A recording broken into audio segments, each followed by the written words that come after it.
You can either live your dreams or live your fears. And I think the majority of people actually are not living their dreams, but are living their fears. So I want to ask you a question. What are your fears? What are you afraid of? What are you scared of? Because we all have fears, don't we? We all have something that's blocking us, that's holding us back.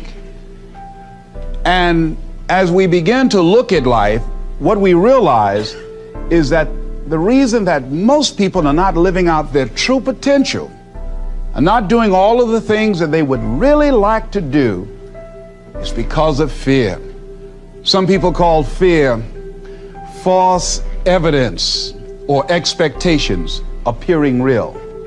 I'm reminded of the story of a guy that was living in an area where he had some new neighbors, and these neighbors had a bulldog.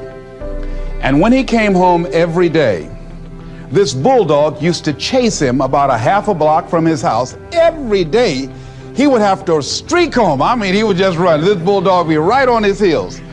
And so he just got tired of that, because he would go home about a half a block away from home. He would look around for this bulldog and he wouldn't see him. And he would go walking casually along, and this bulldog come out of nowhere, woo, woo, woo, and start chasing him, and he'd run home. So this one day, he just got tired. And so when the bulldog was running after him, he started running. He saw a rock, and he stopped to pick it up to throw at the bulldog. And when the bulldog got up on him, he started barking. He realized the bulldog didn't have any teeth in his mouth.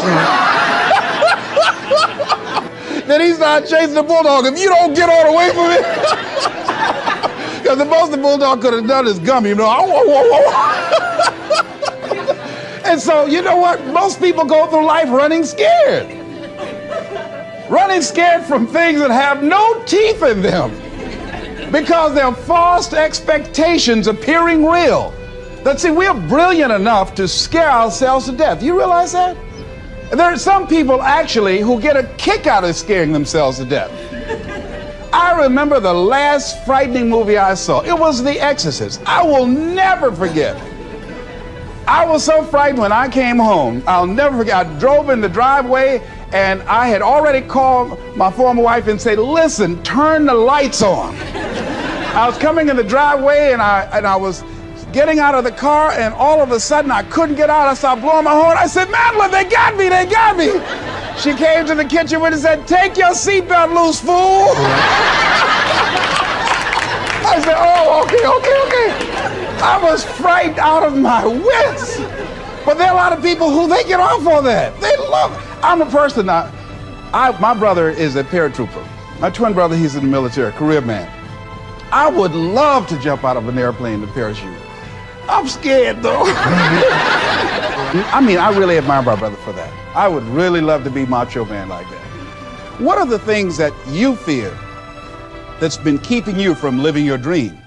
That's been keeping you from doing some things that you would like to do? Just think about those things.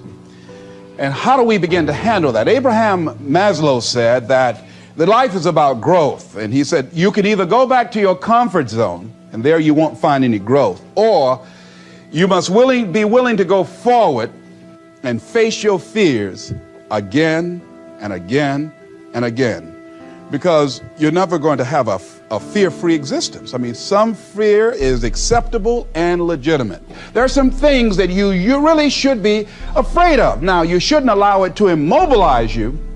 You acknowledge it, you take it into account, and you carry yourself accordingly. There are times that we should proceed with caution. But it's the difference between being stopped by fear. It's the difference between having a fear and the fear having you. So what do? One, acknowledge it, and knowing that it's okay. Don't condemn yourself for being afraid. It's perfectly fine to have some fears. You acknowledge your fears, you embrace those fears, and then you move on.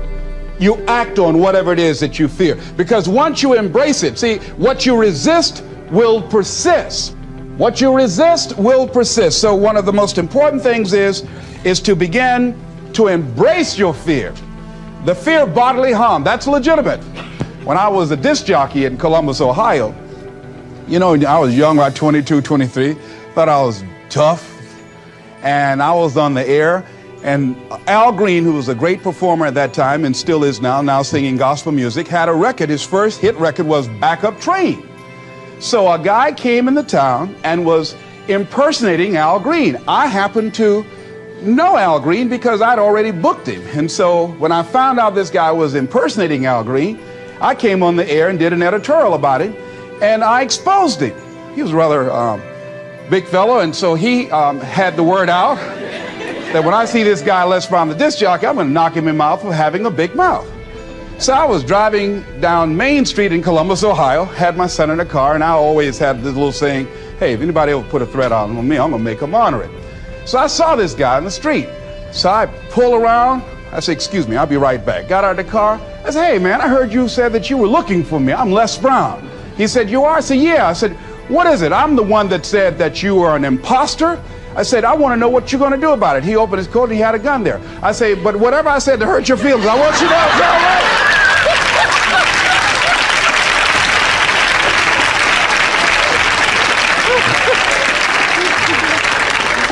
Acknowledge your fears, carry yourself accordingly, and do what makes sense for you. Well, one major fear I've always had is a fear of the dentist. And this fear had me. I didn't have that fear. And what really reinforced it, you got to watch things that can feed your fear. I saw a movie that most people would not remember. This movie was starring Dustin Hoffman. It's called The Marathon Man, with Laurence Olivier. When he's trying to get a confession out of here, and he took this drill out.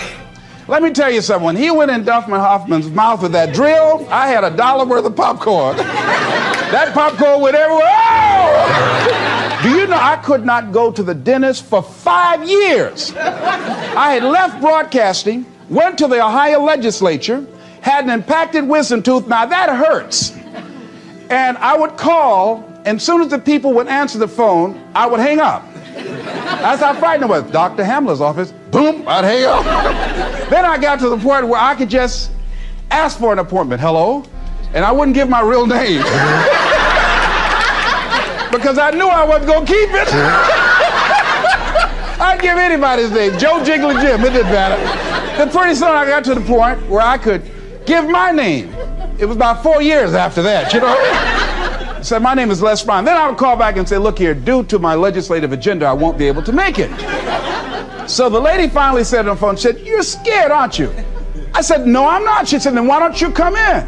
I said, that's none of your business.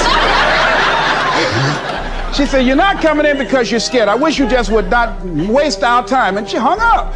I said, you have no right to do that to people like me, you know? So finally, to make a long and short of it, I was hurting so bad, I said, wait a minute, I've got to do something. And I said, what am I afraid of? Go there and handle it. I said, man, I said, Dr. Hamler, I just can't hear this drill. I mean, if you can do whatever, I don't need to hear this drill, that sound, you know, that's what gets me, that drill. Don't pull that drill out on me. He said, just calm down, calm down.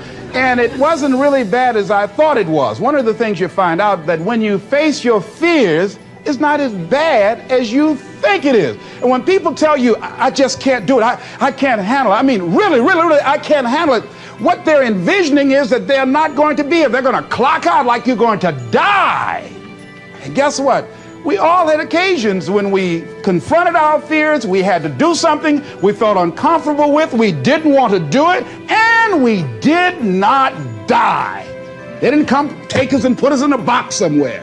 Am I right? So what we've got to begin to do, how do we handle that? What's the process? Because it's all up in here.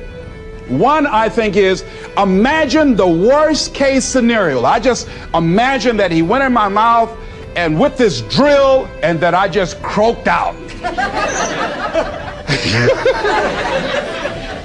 Then I imagine, that's the worst case scenario.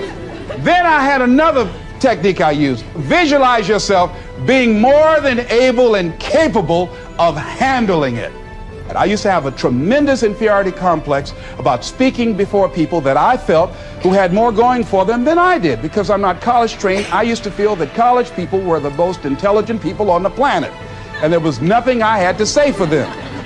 And what will they listen to me for? That's the way I felt. And so I had to visualize myself speaking before them, speaking before various audiences that had more going for them than I did, and realize and appreciate my own value, and that I was a worthwhile person, even though I didn't have all going for me. I didn't have the money, I didn't have the education that they had. So part of the process is seeing yourself being worthy, being capable, having what you need to make you a worthwhile person, and that you're more than able, and that you deserve to be listened to, or you deserve to have that dream and that passion and whatever it is that you see and envision there. You've got to see it in your mind's eye and know that you've got what it takes. Repeat after me, please. I must see in my mind's eye.